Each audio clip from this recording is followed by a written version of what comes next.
પ્રગતિનો આધાર ફક્ત યોજનાકીય આયોજન જ નહીં, તેના સફળ અમલીકરણમાં રહેલો છે. રાજ્ય સરકાર આયોજન બાદ અમલીકરણની પણ સમીક્ષા કરે છે.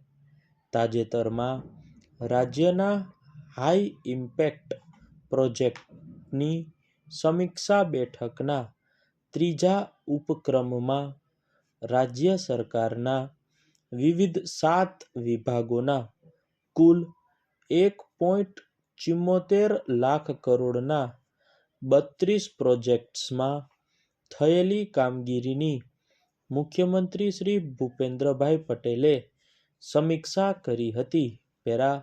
મુખ્યમંત્રીશ્રીએ જણાવ્યું હતું કે વડાપ્રધાન શ્રી નરેન્દ્રભાઈ મોદીએ વિકસિત ભારતનું જે વિઝન આપ્યું છે, તેને અનુરૂપ વિકસિત ગુજરાતના નિર્માણ માટે આ બધા જ વિકાસલક્ષી પ્રોજેક્ટ ઇન્ટિગ્રેટેડ એન્ડ હોલિસ્ટિક ડેવલપમેન્ટના દિશાસૂચક છે.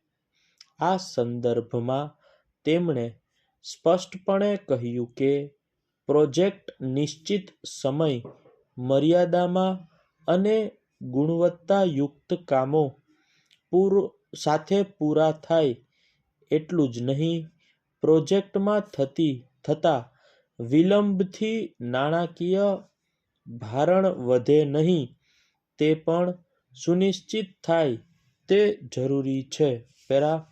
મુખ્યમંત્રીશ્રીએ મુંબઈ-અમદાવાદ હાઈસ્પીડ રેલ પ્રોજેક્ટમાં જમીન સંપાદનનું વળતર ખેડૂતોને ચૂકવવાની કામગીરી ઓગસ્ટ 2025 સુધીમાં પૂર્ણ કરવાના દિશા નિર્દેશો પણ આપ્યા હતા.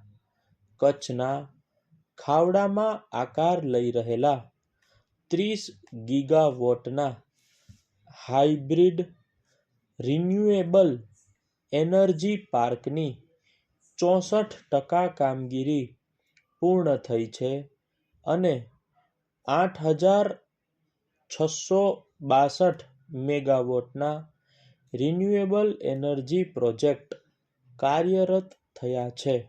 2026 સુધીમાં RE પાર્ક પૂર્ણ કરવાના આયોજનની સમીક્ષા પણ મુખ્યમંત્રીશ્રીએ કરી હતી.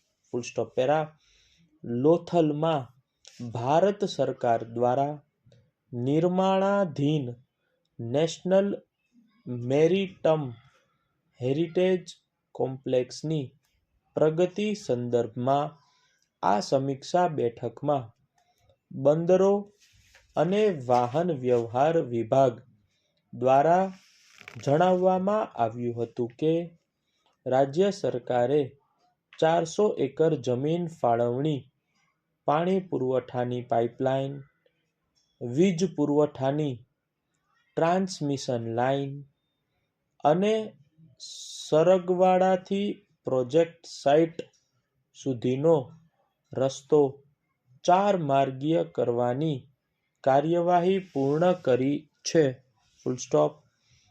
સાબરમતી રિવરફ્રન્ટ ડેવલપમેન્ટ પ્રોજેક્ટના ફેઝ 1 થી 6